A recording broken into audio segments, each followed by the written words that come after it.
Welcome, everyone, to today's program presented by Main Street America on supporting locals safely through the COVID-19 crisis. My name is Kelly Hummerkhauser. I'm the Manager of Education at Main Street America. Before we begin, I want to take a moment to ensure that everyone in the audience can participate in the webinar platform. If you are new to the GoToWebinar platform, you are muted automatically. You may use either telephone or computer audio. You can control your choice under the audio section on your control panel. We welcome you to submit your questions or comments at any time using the question function on your control panel. If we are unable to address all questions during today's program, we encourage you to email us at mainstreet@savingplaces.org so we can get back to you. And I do want to note that we have a capacity audience today. If you happen to log out, there may be a possibility that you wouldn't be able to log back in, but this is recorded, and we will get that out to you barring any technical difficulties within about 24 hours. So today's program has two main components. First, we'll hear an update from Holly Wade of the National Federation of Independent Businesses on the impacts of the COVID-19 crisis on small businesses and the main packages of support that have passed through Congress and what those might mean for you. Then we'll have a few minutes of questions for Holly immediately following her presentation. And in the second part of our program, we'll hear from three incredible local Main Street executive directors on their experiences and best practices in responding to the COVID-19 crisis to support their local economies. Obviously, just weeks ago, we never thought we would have been in this situation, but I want to assure you that Main Street America is here with you to help identify resources and for your community to navigate this crisis. You can find a growing list of resources on our website at mainstreet.org/COVID-19 resources. This list is updated daily. I want to give a moment of recognition to our incredible communications team at Main Street America, who are doing just an amazing job of organizing and sharing information as quickly as possible. And I'd like to remind you that we do have another webinar scheduled for next week on Tuesday, March 31st.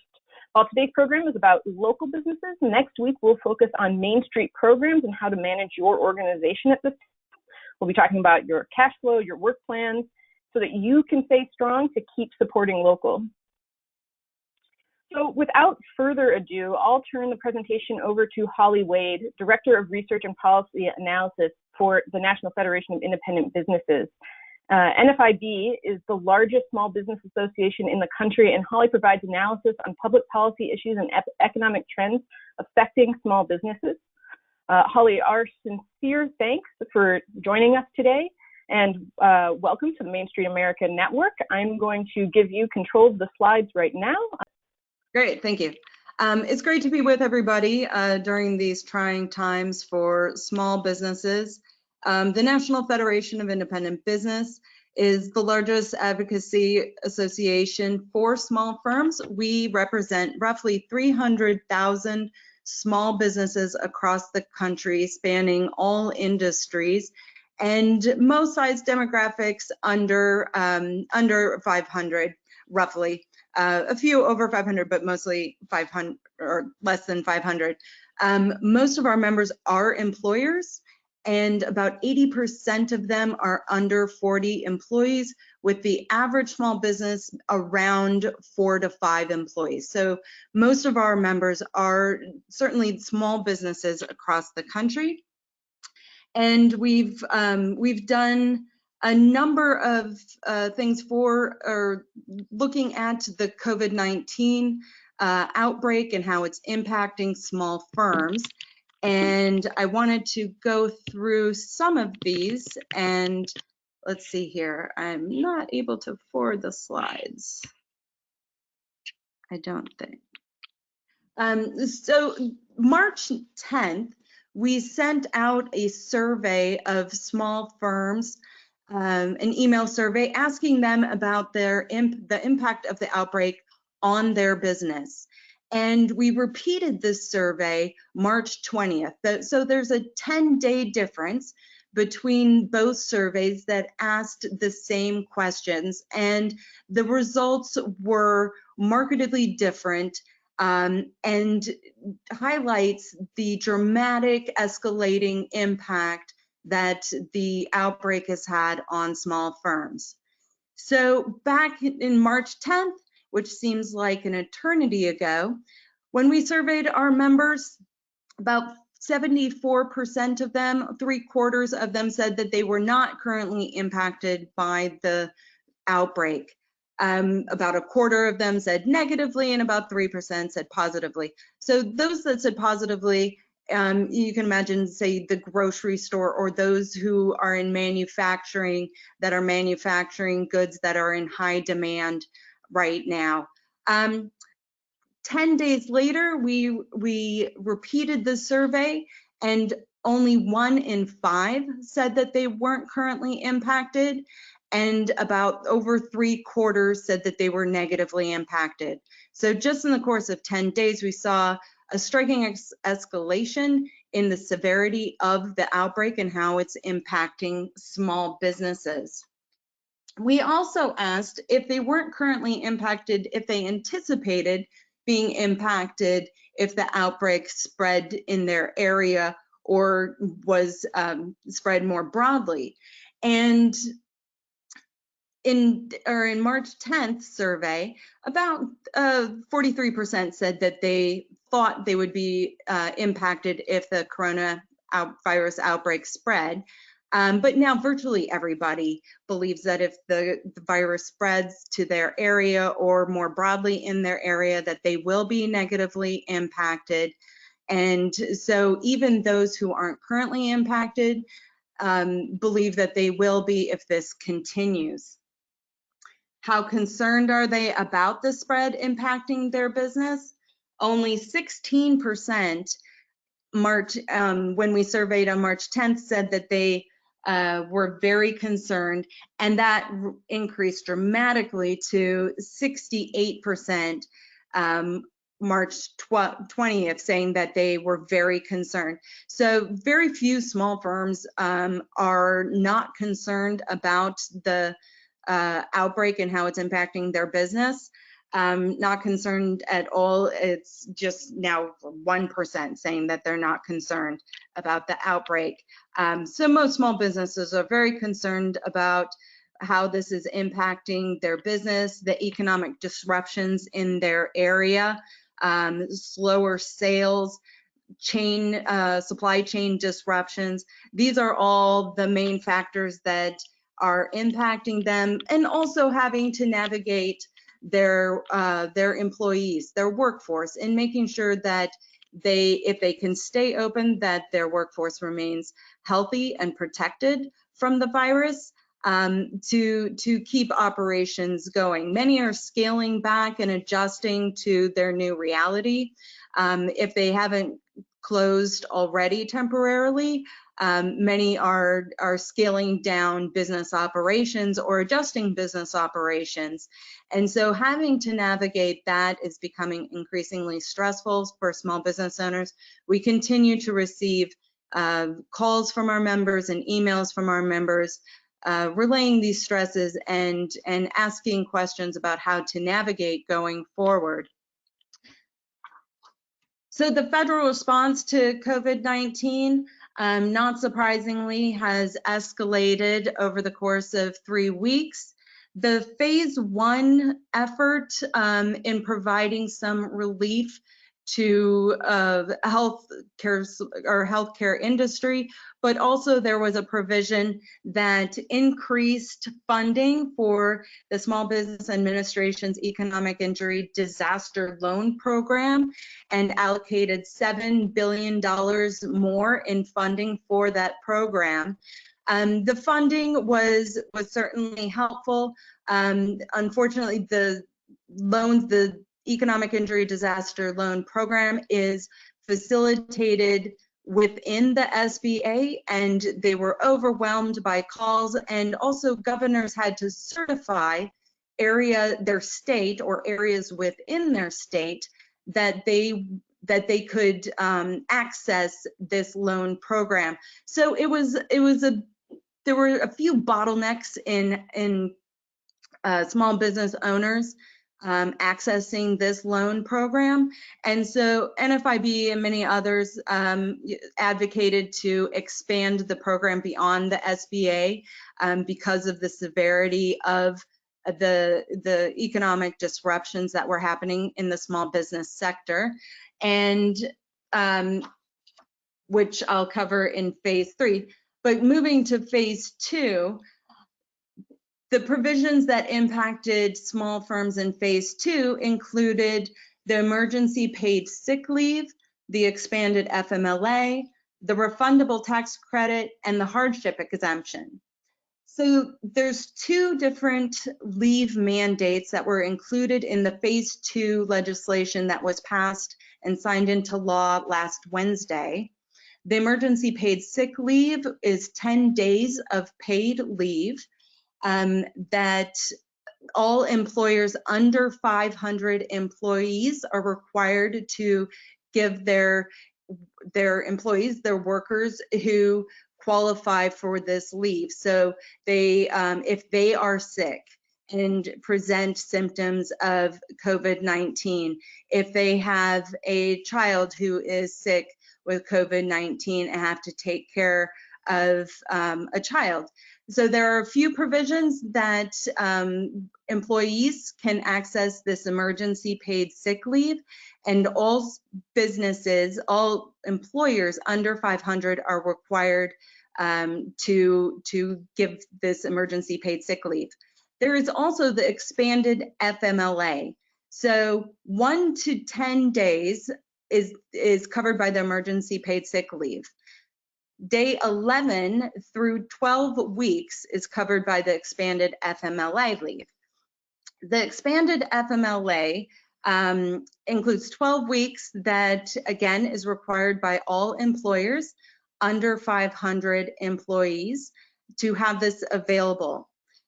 They are compensated, or they can access the refundable tax credits that are against payroll taxes to help defray some of this cost that goes towards FMLA and the emergency paid sick leave. And that's available to small businesses. Certainly we understand the cash flow issues around some small businesses that might not be able to bridge this, but that is available, and they're trying to expedite the ability to access these refundable tax credits as quickly as possible, so that they're to negate as much disruption in paying those employees who are taking the paid sick leave or the expanded FMLA. So the 2 leave mandates go into effect April 1st. So as of April 1st, going forward through the end of the year, businesses are required to pay for the emergency paid sick leave and the expanded FMLA. And to highlight, this also includes those who have had to leave. They've already paid for sick time or sick leave that they've already paid before April 1st. If there is another occurrence with the same employee, this still kicks in, and they are still required to, they are still under obligation for these 10 days of paid leave and the 12 weeks of paid FMLA. There is a hardship exemption for employers with less than 50 employees. And all of this can be accessed, the details of this can be accessed on the Department of Labor's website. And I have the links on, I believe, the last slide that you can access.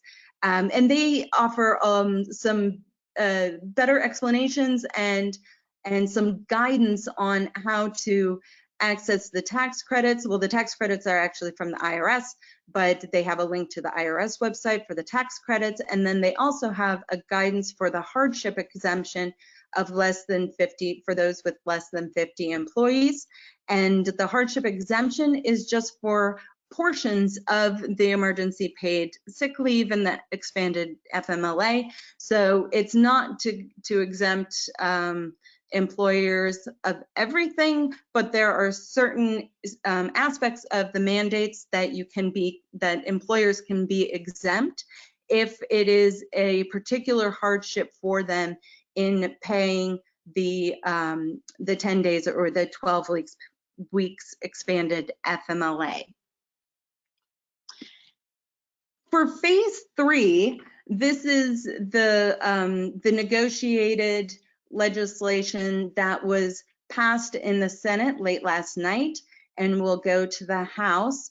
And the House is expected to vote on Friday, tomorrow, and hopefully that goes quickly. And if it passes the House, then it is assumed that the president will sign it in short order.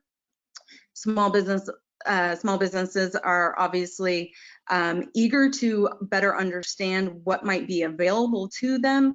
The members that we've talked to that have called or emailed us, this is their biggest ask, is a cash infusion into their business to bridge the gap of economic disruption that they're facing, to hold on to the employees that are still working in their business, and to help defray some of the costs with, say, health benefits, utility costs, mortgages, things like that. So this is of particular interest to most small businesses.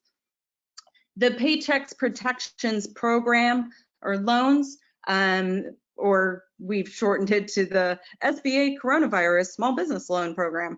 But it will be a program that has funding allocated with about $350 billion worth of funding for this program. The program will be facilitated through deposit financial institutions, so your large banks, independent banks. They will be able to facilitate these loans and expand the availability outside of the SBA, which will be helpful in quickly disseminating these funds to small business owners. So the criteria for accessing the loan program is that you have to have been in business as of February 15th, 2020. There is no personal or business guarantee for accessing these loans, and the loans are 100% guaranteed, backed by the SBA, and up to 8 weeks of the first 8 weeks of using the loan that you qualify for is forgivable in most circumstances. So for the first 8 weeks, 2 months of using the loan for business expenses, from the day you receive the loan, 8 weeks forward, all the expenses, including payroll, benefits, any sort of compensation expenses, utilities, mortgage interest, not the principal, but the mortgage interest payments, any past debt obligations that you have that you're continuing to pay through February 15th, those are forgivable expenses for the first 8 weeks. After that, you can use the loan money for expenses up to June 30th, 2020. And so the first 8 weeks of most expenses are forgivable, and you are able to use the money that you receive from this loan program up to June 30th, 2020.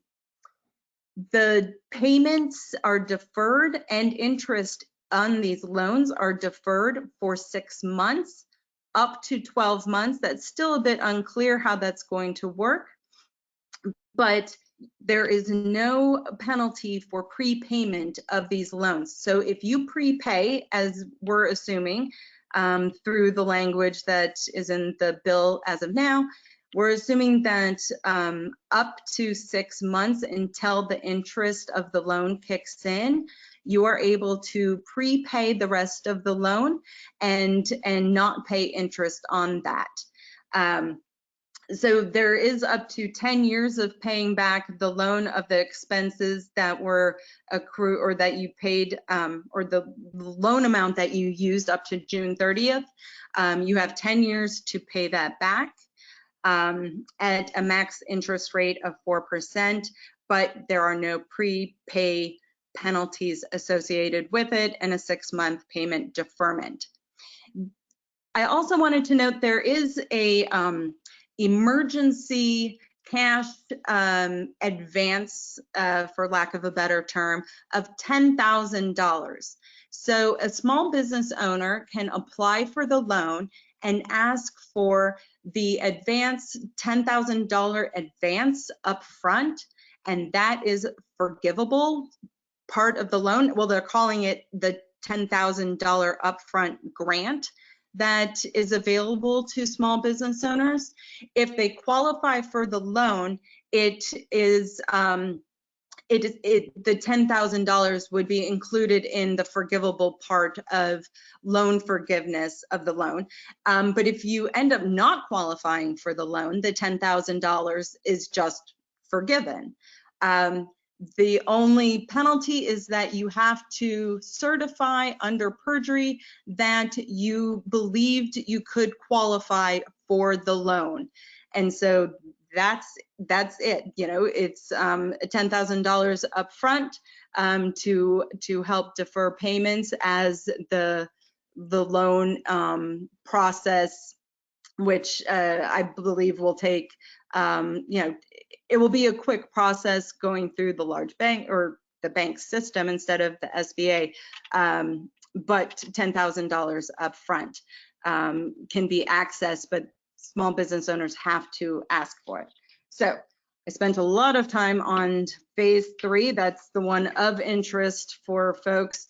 But the next 2 slides are just tools and tips of how business owners, what they might consider in communicating with their employees.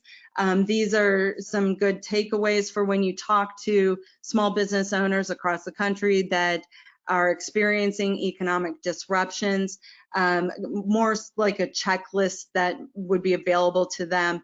And then here's our resource guide. We are continually updating the NFIB COVID-19 resource page. But here are also some links to the Department of Labor guidance, their question and answer section, which is very helpful, and then the IRS page on the refundable tax credit for paid leave mandates. So I will end there and happy to take any questions. Thank you.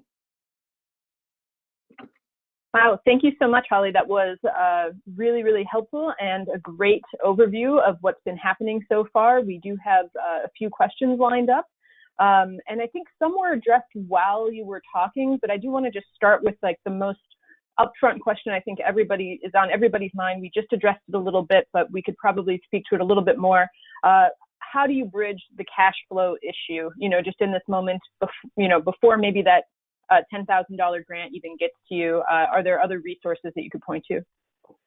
Sure. We are encouraging our members to talk with their local bank, small business loan officer, or another representative in their bank if there isn't a designated small business loan officer, to see what type of resources are available to them. There are many banks that are becoming more flexible in helping small business owners, even accessing you know, credit cards for a small bridge. I mean, small business owners, you know, do this as a regular business practice, but that is also an option to bridge that gap.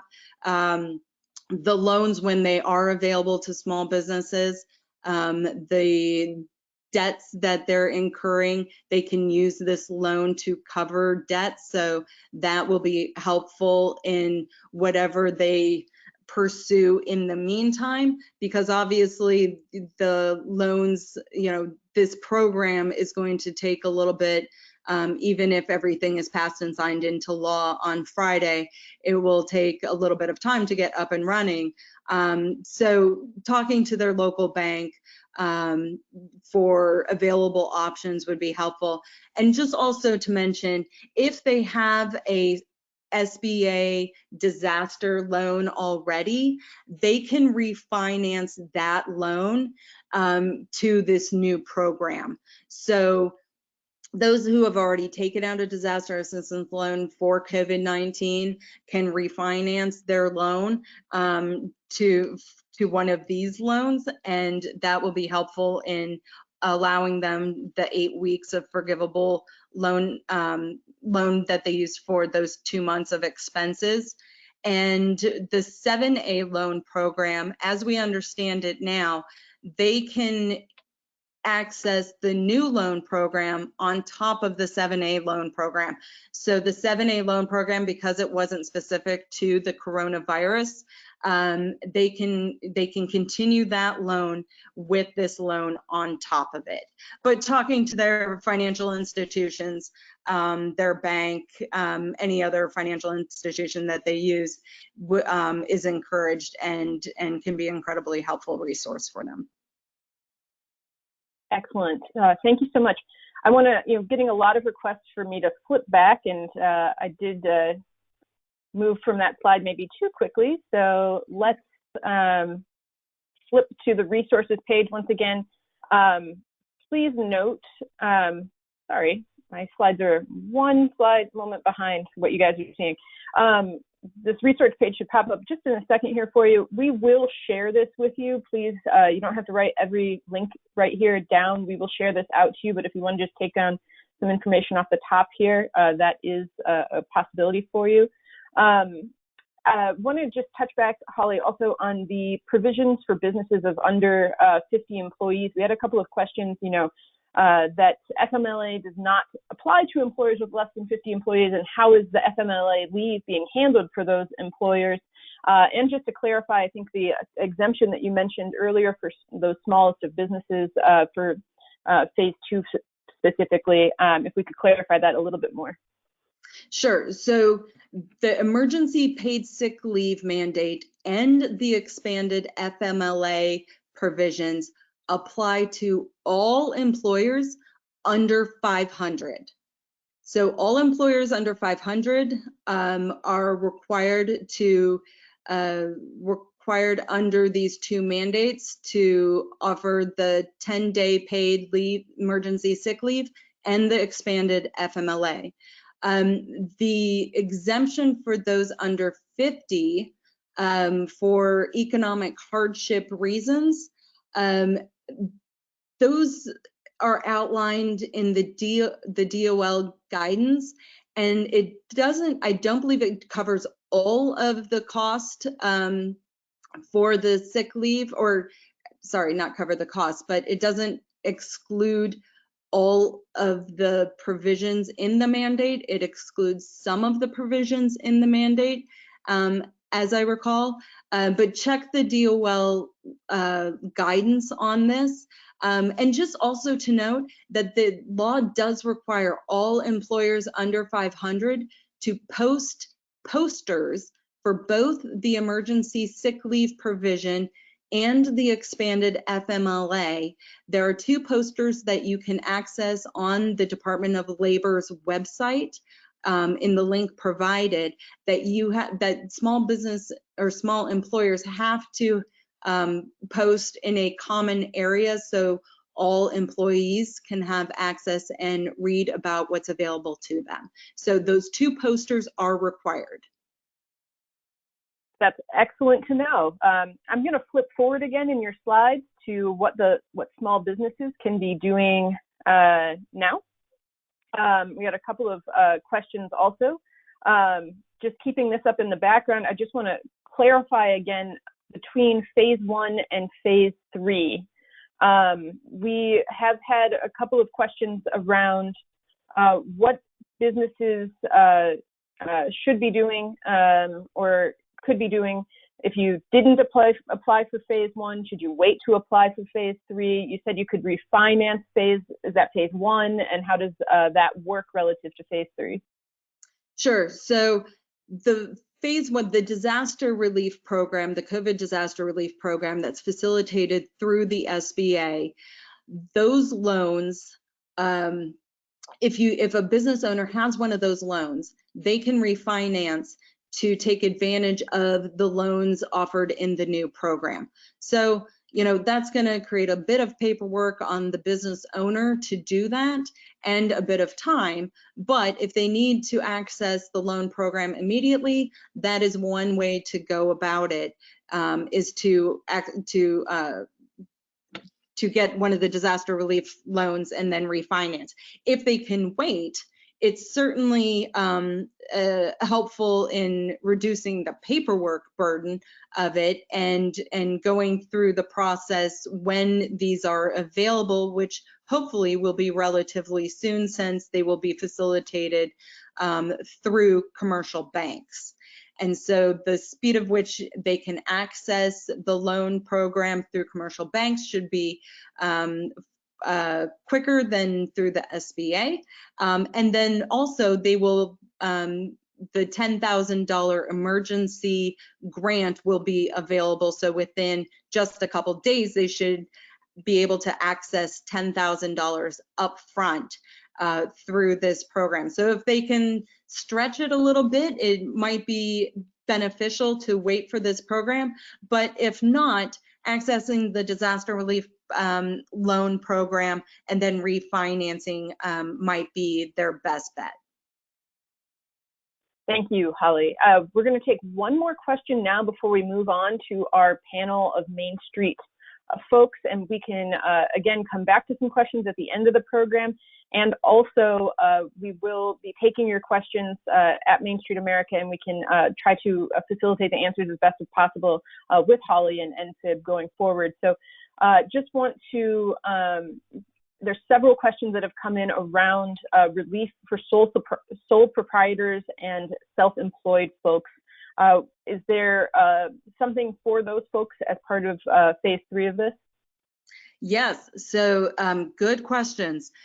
The loan program is available for sole proprietors and independent contractors. So the loan program is available to all small businesses, not just employers. So this was a big expansion of the previous drafts. I feel like there were about 50,000 drafts of this legislation of $2 trillion. But that was one of the benefits for the small business sector, is that the loan program was expanded to sole proprietors and independent contractors, those small businesses without any employees, to help them pay for business expenses and lost wages and earnings themselves.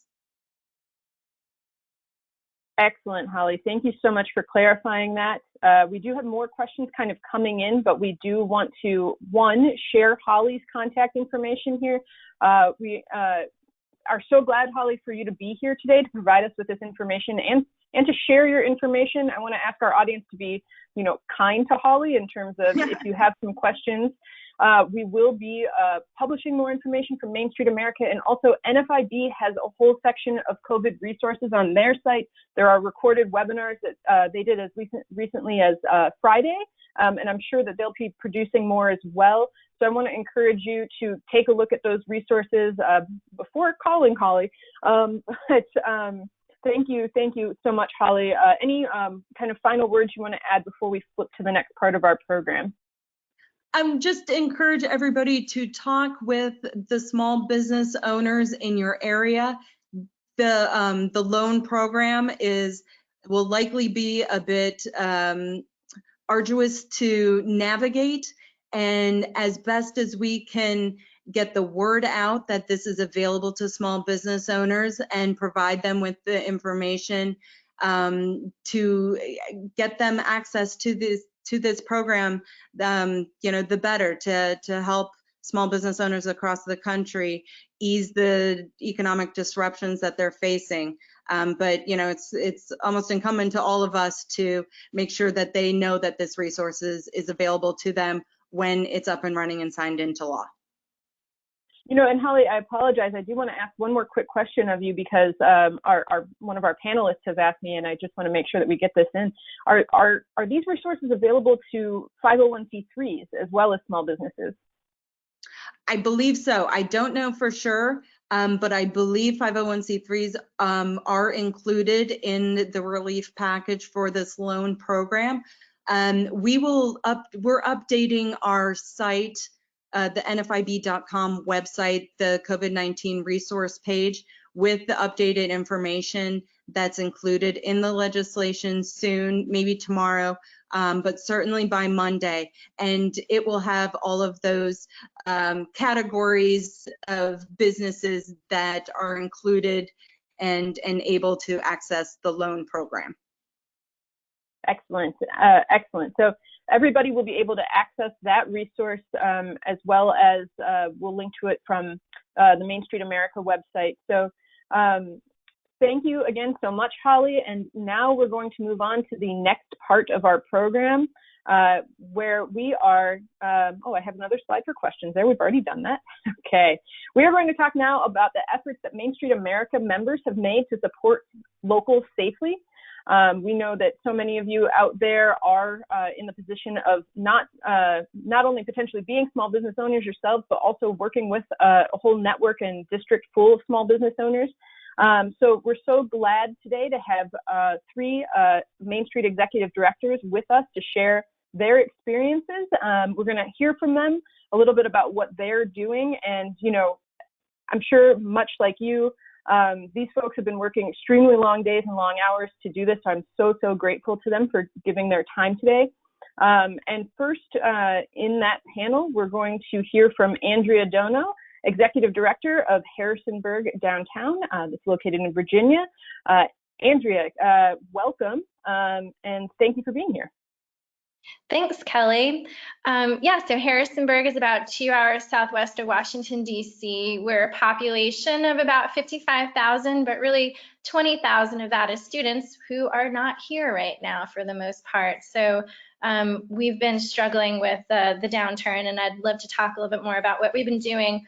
But first, I wanted to mention that I don't know much about the recent bill that might be voted on by the House today, but the SBA loans are available for nonprofits and churches for 2.7% for a 30-year term. Thanks, Holly.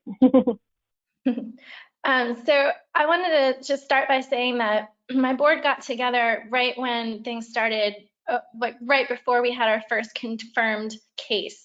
And I have to say that once we had our first confirmed case, while things might have started slowing down, it was visible that fewer people were coming down. 3 days after the first confirmed case, it was like everything changed. So I just wanted to warn you all to be prepared as possible, because things will change daily, sometimes by the hour, and how people respond and how they interact with your small businesses and your organization is going to change very quickly. So what we did first is we decided that we're going to set our goals and our outline for how we're going to handle our messaging and our response and everything going forward. First and foremost, we're here to protect public health, and second, obviously, is to maintain the economic viability of our downtown, and then certainly we want to protect our organization as well.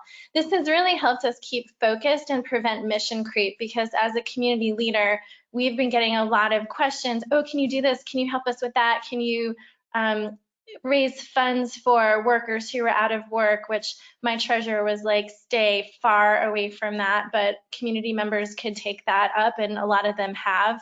So it's really helped us stay focused. We also spent a lot of time focusing on communication, and I think the lucky thing about being part of a downtown is that you have a Main Street program that has emails and phone numbers and a direct line to businesses that very much need information and they need support, and you're going to have to be their rock.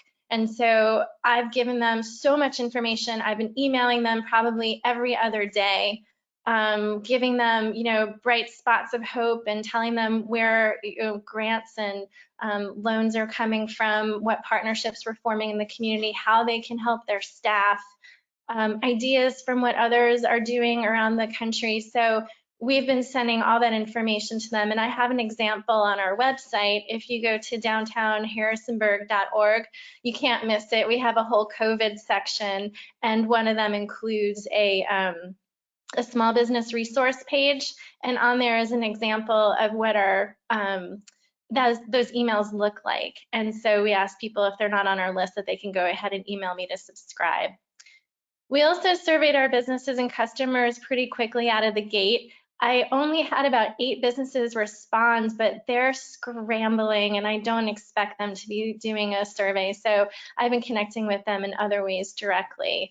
The customers, though, they really wanted to share. We had about 500 responses, and we asked all kinds of things that we thought the businesses might want to know as they make adjustments. You know, do they want to hear that they're disinfecting every hour on the hour, or they're wearing gloves when they bring out pickup items to the curbside? So that stuff has been helpful for them, and we're happy that we're able to share it. The other thing that we did was have an online roundup of what's going on around downtown. So for all of the businesses that are closing, or they're, sorry, I'm trying to advance my slide and I can't seem to get it. There it goes. I can do that for you. Thank you. Here's just a screenshot of what we did. So we created a chart for different business types: restaurants, retail, yoga studios, basically everybody that we have downtown. We posted online and showed in a really quick and easy way. Are they open? Can you order online? Do they have an online store? And we had over 45,000 engagement, 45,000 people reached and 10,000 people engaged, which was really huge for us. And people just really loved it. The business owners loved it. And it was a one-stop shop for people to figure out how they can still support local safely. We also found that in a really quick way, a lot of businesses that were able started offering gift cards for sale if they never did before, and also launched online stores. They started doing delivery and all kinds of things, online yoga classes, online art classes, anything they could do to be still viable. Can I have the next slide? We also had a very quick convening virtually of the economic development players in our region. So this included my organization, the regional partnership, the Tech Council, our SBDC, who's also helping people fill out those SBA loans. So you might look to them as a resource for your businesses. Our Chamber of Commerce, and also the city and county economic development.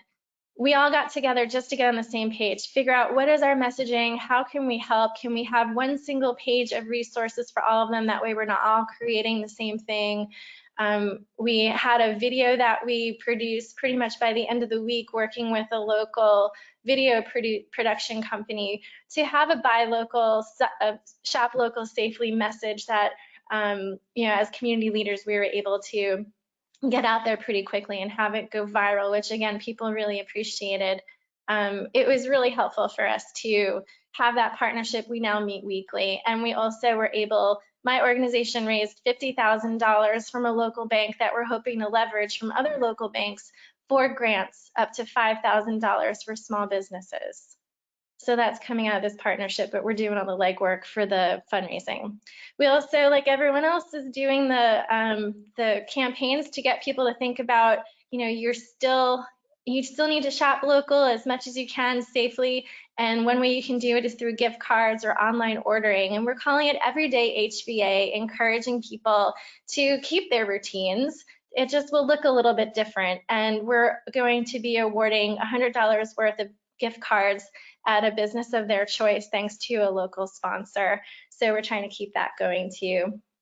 And the last slide, I think I went over, but I'm just going to briefly say that we partnered up with a local brewery and Cisco because they have a warehouse near us. And we have 40 restaurants and breweries in our downtown. So all those people lost their jobs or had their hours significantly cut. And so because there's such a strong network among them, the brewery really wanted to have a nonprofit partner so they can accept a food donation from Cisco so they can create a pop-up pantry just for the restaurant workers. And that has been huge for them. Some of these people aren't eligible for USDA sponsored food banks because they are recently unemployed. So this was a huge help for our community and something that we were happy to be a partner on. And yeah, just lastly, the last slide, I'm just going to stop here. There's a bunch of different things that your businesses are going to be innovative and quick to be innovative for. So the most help that you can give them to get there is going to be great. And they're really going to look to you. And this is our time to shine. That's it for me.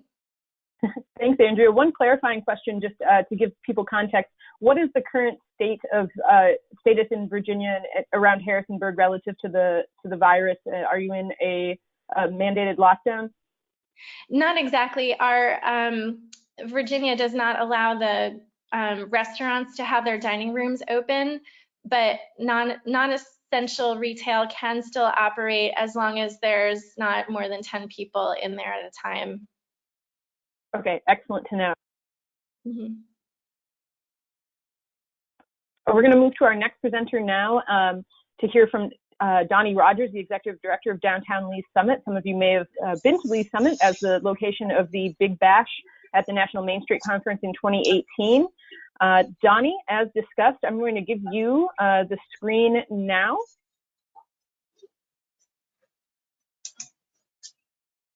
All right. And can you see then my website? Is that what you're seeing on your screen? Absolutely, we are. Great. Yeah, so Lee Summit, Missouri, we're right outside Kansas City. So we're part of a major metro. Lee Summit is very much a suburban community. We're close to 100,000 in population. And so we're kind of a unique situation. Our downtown is rather small, though. We're about 10 blocks. And so being part of a larger metro, a lot of the decision making on our response has been coming from Kansas City in partnership with the counties surrounding the metro. And so it's kind of been a united decision making, and everything that's in the last few weeks has been very rapid.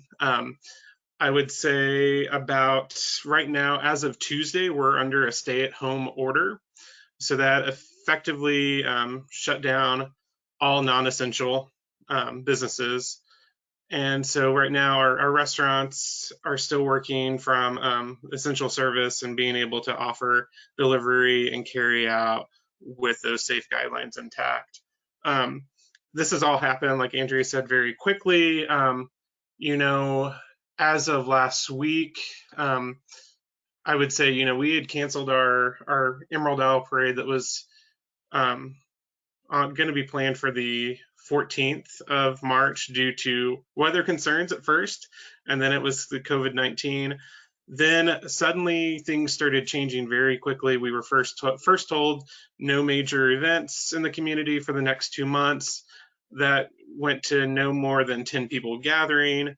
By Monday night, March 16th, we were told the restaurants had to close down. So the night before our St. Patrick's Day, one of the biggest days for bars and restaurants, we were told no more dine-in service. Everyone was going to have to go to carry out or delivery. And so that's kind of where we got together and started looking at what we can do to help support our businesses. And so a lot of our efforts launched then on St. Patrick's Day, that March 17th, which traditionally is one of the busiest days for our downtown. It was important for us really to keep a positive message. And so with that, you're looking on your screen here, you can see our website. At the top of the website, there's a link that says, you know, find out the latest on how you can support local during COVID-19. Our whole mission going into this was looking at love local. And so we tried to keep that positive message there. We developed a page on our website that lists out all the different ways you can support. We've done quite a few graphics and everything. And as of this morning, we've actually created a page where you can go in and download those graphics as a local business to help share that information. But it was important for us to create a business directory that kind of brought together all that information. It is one of those things where we're updating constantly. It was one of those things I didn't want to do a print piece or anything, knowing like last week, every night I would go home and in the middle of the night, some major decision would come down from our county and Kansas City on what we can and cannot do. And so it was an ever evolving thing. And so website for us was the most easy thing to kind of come forward with. You can see our restaurants are really working hard to make carry out possible. Our retailers are starting to shift to more of online focus since their doors effectively, as of Tuesday this week, had to be closed. And so they're getting really creative, but this was a resource that we put together that we really wanted to be able to give people the opportunity. What are our stores offering? Can you get a gift card? Where can I find the best information? As we know, a lot of people aren't great about updating their websites. And so we've linked to a lot of their social media just to give people the idea of where can I find the most recent information. And that link that was on the top of our Love Local page takes you to these graphics. And so you can kind of see we've created a group of graphics to send out. We actually got this idea from the National Main Street Center. The first day, I think on March 16th, I saw an image come out giving ideas of how to support your local economy. And so we've taken that idea and ran with it. And so you can kind of see, if you want to go to our website, all of these are up there posted, and we'll be sharing these out on our social media channels coming forward. Our farmers market is something that we're also working on trying to get people, and I realize I've run through some time here. So depending on where you're at, Kansas City has declared their farmers markets essential services. We're in Jackson County, eastern Jackson County, and as of right now, they have declared farmers markets as special events. And so our farmers market is actually closed until mid-May is what we've been told. And so we've done something similar with our farmers markets and creating a page on our website to show how you can reach out to these vendors directly and offer delivery and pickup service and everything. So we're trying to create those opportunities, that resource for people to know that there is still ways to work with small businesses and small business owners like our farmers. And so just real quickly here, you can see this is an example of that post on our social media. And it's just, we're constantly trying to stay positive and trying to share that information. Instagram is the same way. We created a post where people can kind of help share, show love, tell us 5 businesses you love in downtown. And so that resource is in that folder. You can kind of see there people are tagging businesses and offering that extra support. So, and real quick, one of the easiest ways for us to communicate with our businesses is via email. And with that Love Local page I showed you, we created a form to get our businesses to share or to fill out their information. That's been the easiest way for us to do a form-based. We use WooFoo forms to do that, but it's one of those things where it keeps all that information in one location for me, because we have over 40 businesses listed currently on our website about what they're doing currently. And if I was getting an individual email from each one of those on top of the other things we're getting daily, it would just be a mess to manage. So I just wanted to share that and look forward to questions here in a bit. Thank you, Donnie. So we will address those questions as they're coming in towards the end of our presentation here. Right now, I'm going to take back the screen from Donnie, and so we can give it to Kyle Meyer, who is our final panelist today. Kyle, whoops, sorry, one second, please. Kyle is the Executive Director of Rhode Island Avenue Northeast Main Street in Washington, D.C. Kyle, tell us what's happening in Washington, D.C. right now. We're not on an official lockdown, but all essential businesses are closed. We were lucky that our farmers markets are considered essential, so we've got that going on for us. Restaurants are allowed to do takeout and delivery only at this point. We are waiting any moment now to have a full lockdown come around. I don't know if that'll actually happen. Bus services, metro services have been shut down. And every day is a new day. it's a little bit of whiplash every day. We wake up and have new challenges. So we are very lucky to be one of 24 Main Streets under the DC Main Streets program. We have a tremendous amount of support and resources from the DC government and our fellow Main Street directors here. So I can share with you some of the things that we've done immediately. And I also want to take the opportunity to share at the end what some new things are that are happening. And actually, Kelly, do you mind moving that slide? I can't. There we go. There we go. Thank you. So the first thing we did, we knew there were going to be a bunch of resources coming out, and we didn't know what those resources were going to be exactly, whether they were federal, local, changes to our grant agreements on what we could do.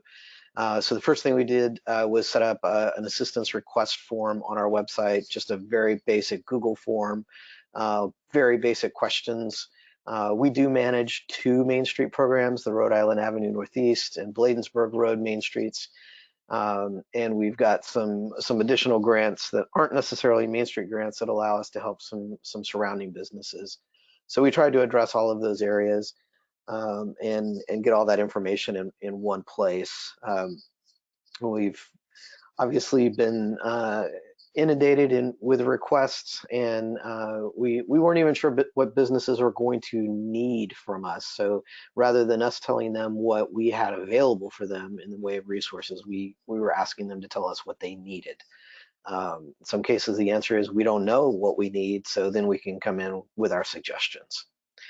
The next thing we did, if you want to move that along, we have a podcast that we do on a regular basis. First thing we did on, you see, March 13th was an episode featuring Sarah Gibson of 20 Degrees, talking about some basic resiliency for businesses, some of the things that they can do right away. And one of the things that she suggested, cannot recommend it enough, is that the businesses communicate fully and completely with their constituents and customers. But we made Rhode Island Avenue Radio available on our website. It's available through iTunes. We will be updating with future episodes with nothing but things about unemployment, things about SBA loans, etc. And then the next thing, I am incredibly lucky in that I've got some very tech savvy staff, and so they harness the power of Google Maps and put color-coded pins on the map based on the Main Street program that they're on. This is all on our website, by the way, riamainstreet.org. And go on to the next slide. You can see when you click the pins, a pop-up window comes up that gives the current business's operating status, any additional contact information if they're doing takeout, carryout, and we gave editing rights to all of the businesses for their listing on this Google map, so they can update this on their own. This is on our website. This has been shared out on social media. The businesses have been sharing it. So it's a really nice interactive tool for the customers in the area to be able to see what's going with their favorite businesses. And on the next slide, well, that's it. So some things that have happened since I made these slides and gave them to Kelly yesterday. We have a company called Revel Scooters, and it's actually electric mopeds that operates here. They are donating free use of the electric mopeds to restaurants in the area and small grocers to allow them some free access to transportation for delivery of takeout or groceries. This is a great partnership that Revel Scooters is offering. Can't thank them enough for that. We also found out that the District Department of Transportation will be working with each of the Main Street programs to set up designated curbside pickup areas. So where we have a lot of on-street parking that's metered heavily, and DDOT will be working with us to create some designated curbside pickup zones. Super excited about that. Another thing, particularly for those of you who are part of statewide or large city Main Street programs, we have set up a Slack channel with our other DC Main Street partners to be able to have some instant communication and ongoing discussions about tips and resources and best practices for the things that we are able to provide for our businesses here in DC. So that's what we've got going on. Thank you so much, Kyle. And thank you to all of our presenters for being here today, taking the time, making slides yesterday that need updated today. That's how we're moving through life right now. We do have time for question and answer. The program is scheduled for another 15 minutes, so I'm going to go back to the questions pane and be looking for some of your questions. Holly from NFIB is still here with us, so if there's some things that kind of overlap, both kind of that hyper-local and then the federal, we'll get to both of those during this time. I also want to say that for some of our questions that are coming in that are hyper-specific to, if we don't get to all of them, but you have a question that's specifically for Donnie that you enter here, I will do the job of following up with our presenters and creating a document that kind of lists out our questions and kind of gives the quick answers that they can give to how to do this best. So, from their experience. And also we appreciate your comments that are coming in too. Some people are just suggesting some other best practices, for restaurants to offering to deliver lunches to employees that are essential. That's great stuff. So keep sending it in. One question for all of our panelists kind of off the top here. What are you specifically seeing or doing to make the public feel comfortable with the safety of still visiting businesses where possible, or to do takeout from restaurants to ensure that safety is being prioritized there?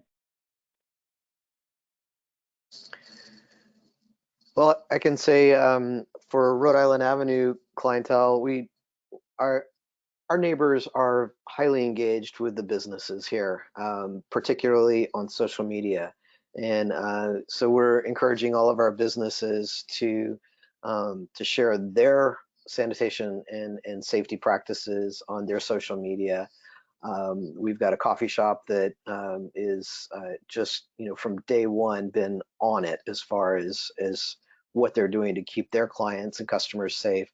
And so we're just encouraging businesses to be the ones that are delivering that information about safety precautions and procedures in their businesses. I would echo that. FIB is recommending to our members who are still in business that to keep constant communication with their client base, with their customers through social media, through email, in their business flyers, to talk about the steps that they're taking to protect their customers and to protect their employees, and steps that they are taking in making sure that they're protecting again, both their customers and their employees. So a good question in follow-up for Holly, and then we're going to turn this into a question for panelists as well. For phase 3, as you discussed before, if you're not open for business right now, in order to pay rent, insurance, et cetera, are you still eligible for phase 3 if you've already kind of shuttered your doors, at least temporarily? Yes, it appears that if you were in business as of February 15th, 2020, but have temporarily closed and you still are incurring expenses that are difficult to pay, obviously that's not a stretch. If you don't have any sales coming through the front door and you still have expenses, you are eligible for the loan program. And then for our main streets out there, for our panelists, any tips or suggestions if you have any experience with a business that has closed their doors, or folks that are in a complete shelter in place and unable to access businesses, about staying connected with those businesses or supporting them even if they're not open right now at all? Yeah, we've done retailer Zoom call the last few weeks. And so just kind of an opportunity for everyone to pop on. Technology can be a little challenging for some of us, but it's been good just to see that face to face. We are in a stay-at-home, a shelter-in-place order, but that still means I can walk around and walk the dogs. And as a downtown resident, there's been a lot of window visits, I would say, and just making myself around downtown to make sure that, I mean, it's a time of uncertainty. And so I think anytime we can offer opportunities for online chats, video chats, and stuff like that, I think it's been beneficial. I know I've always felt better after I've been able to communicate with someone. Excellent. We do have some questions coming in that are a little bit specific. So Andrea, just wondering about the Harrisonburg loan program. Did you already have a relationship with that bank, or how was that initiated? So the loan program that we have is actually through the city, and HDR has nothing to do with that in particular. The city took their funds for their startup program and pivoted so it could become a relief program. The program that I was mentioning was a grant program, actually, so it's not a loan. And this is a bank that's actually not downtown, but the bank president lives downtown. His dogs and my dogs play together. So, those personal connections really make a huge difference. One of my board members banks with him. He owns 3 businesses downtown and went there to do some, have conversations about the existing loans he has with them. And then he put the HDR hat on and said, hey, can you go talk with Andrea, and can we see about creating some sort of program for relief, and could it be grants? And the guy was like, let me get on the phone with corporate. And by the next day, they had $50,000, which was more than what we were looking for. And because we're part of a task force with the regional economic development folks, that money is going to be shared with the city and the county. So, and Excellent. to follow up on, we're going to use basically the same parameters for the loan program. So we'll have a similar application. Thanks, Andrea. A couple of questions coming in about survey tools that folks are using. We shared a couple of different examples. Andrea shared she did a survey. Donnie has a form online for businesses. Kyle also has a survey up for businesses. What digital tools are you guys finding the most helpful right now? Google Forms. Yeah, I gotta agree with Google Forms. I mean, the simpler the better. It automatically dumps data into a spreadsheet. Obviously, there's other platforms like Wufoo or SurveyMonkey. We were going for quick and easy, and Google Forms was it for us. Yeah, we use SurveyMonkey and Wufoo. Part of the reason why we use Wufoo is we use it for other times a year for payments for events and applications and stuff. And so it's just what was worked best for us with that and communication needs. And then touching back to Holly, the business survey that you all are conducting, how frequently is that being done, and can our members look there for updates? Yes, so our first survey, part 1, was conducted March 10th. The second survey was March 20th, and we are sending out another survey to a random sample of our membership on Monday. It will have a few new questions on there, whether they're going to, or whether they're likely to apply for the new loan program, and how the amount of the loan that they think they need to for expenses through June 30th, and then a few others about how they've talked with their customers and financial institutions in their area, but basically similar questions. And also on Monday, we are conducting a third webinar that I will be participating in with a coworker in our legal center who will talk more about the FMLA, the expanded FMLA, and the emergency sick leave mandate provisions and what's required of employers. And then our lobbyist, Kevin Coleman, will talk about just a 30,000 foot view of the process of the legislation going through, potential phase 4, phase 5, who knows how many phases there'll be, but what we can expect going forward. So we will have a webinar available likely to the public if you're not able to register for the Monday webinar, but it will be posted on our website hopefully by Tuesday. Excellent, wonderful. Just another question for our managers coming in. You know, Emily out there is noting, you know, bars are suffering. I know, you know, that is one area where we can't necessarily do takeout, though I have seen it specifically in Chicago. Any examples on things bars in your communities are doing right now to sustain themselves? We do have a few of our bars doing packaged liquor sales currently. I think some of the restrictions have been kind of lifted. Some of it may be kind of a blind eye, but there are some of our bars doing that type of service right now and offering package pickup, and especially with the ones that have some remaining inventory and everything with expiration dates. They've been trying to do some of that opportunities. We have some retail businesses that do offer liquor, and they've been doing some drop-off services, delivery services, curbside pickup and stuff. So we've seen some people get pretty creative, but it's going to probably depend on your municipality on what exactly they'll allow be done. Yeah, this is Andrea, if I can jump in. We got news that ABC has a kind of like a buyback program. So that's something that we shared with our restaurants. We don't have straight up bars in Virginia, those aren't allowed, but for restaurants that have a lot of liquor inventory, they're able to sell it back without a penalty now. And here in DC, the rules have shifted so that restaurants that serve alcoholic beverages can sell bottles, sealed containers, as long as it's with food.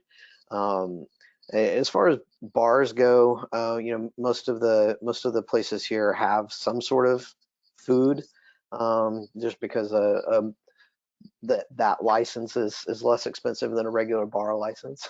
But one thing that we're really encouraging businesses that are having to close down completely to do is take advantage of the fact that, you know, there's a whole bunch of people sitting at home and poking through social media and trying to figure out how to spend their time and entertain themselves.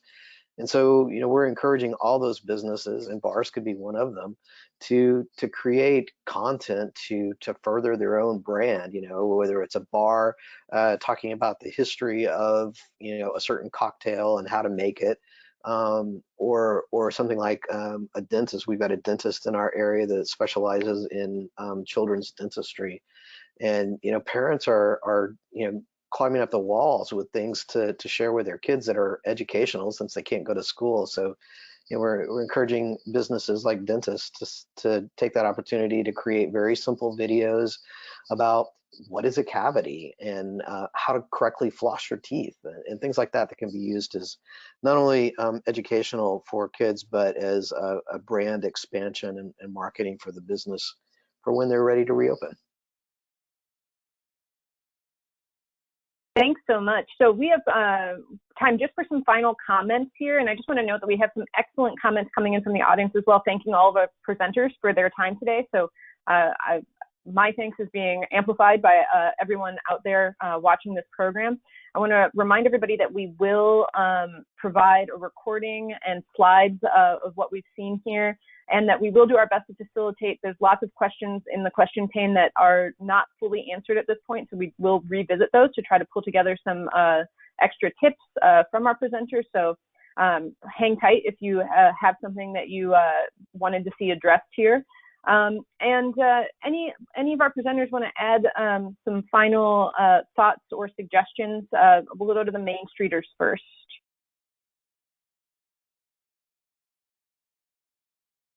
This is, Oh, okay, this I'll is pick Andrea. I was just going to say that it might be good if you're ahead of this to help some of your businesses learn how to sell gift cards online and how to move to e-commerce, even if it's a quick and dirty solution. They're going to need it to keep their cash flow going. Thank you, Yeah, Andrea. I gotta completely second that. We've had some businesses that were a little slow to jump on the social media bandwagon or the e-commerce bandwagon, and resistant to it. And if there is any silver lining to this horrible situation, it's that I think by the end of it, all of our businesses will be embracing the idea of e-commerce and using social media as a marketing tool.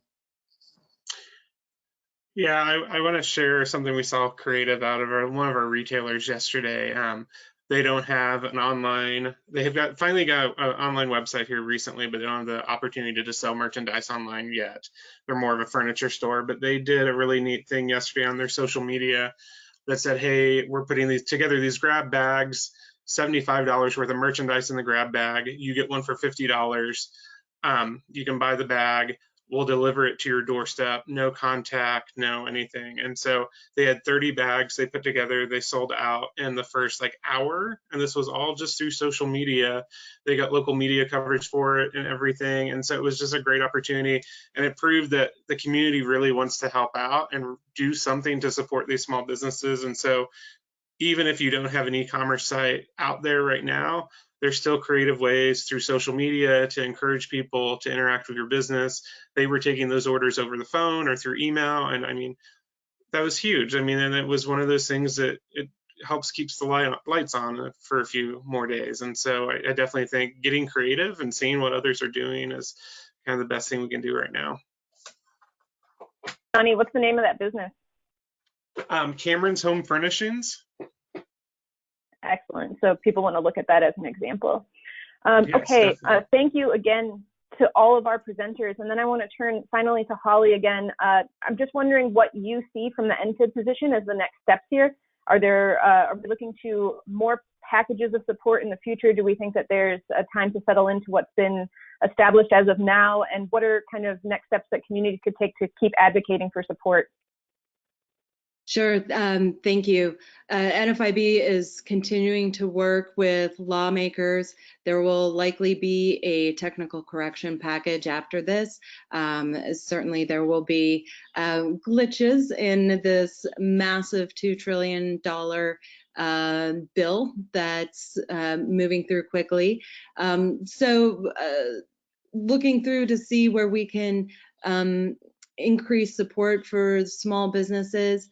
But right now, our efforts will be totally around disseminating information to small business owners of available resources that will hopefully soon be available to them, financial resources available to them through the Paychecks Protections program, and also to make sure that they're in compliance with the mandates, the 2 leave mandates of the emergency sick leave and the expanded FMLA leave, that they're compliant in what's required with them as far as offering leave, giving leave, and the poster requirements. So it'll be full court press effort to disseminate information. It's all hands on deck at this point, and it's great that there's such a huge community out there supporting small businesses. Excellent. Well, once again, I want to thank everyone who's participated with us today through your questions, your comments, and to our panelists, Andrea, Donnie, Kyle, Holly. It's been a pleasure, and I hope that you continue to have success in these efforts. And thank you everyone for tuning in. Again, there will be a recording. Look to the mainstreet.org COVID-19 resource page for more information. Have a great day, everybody.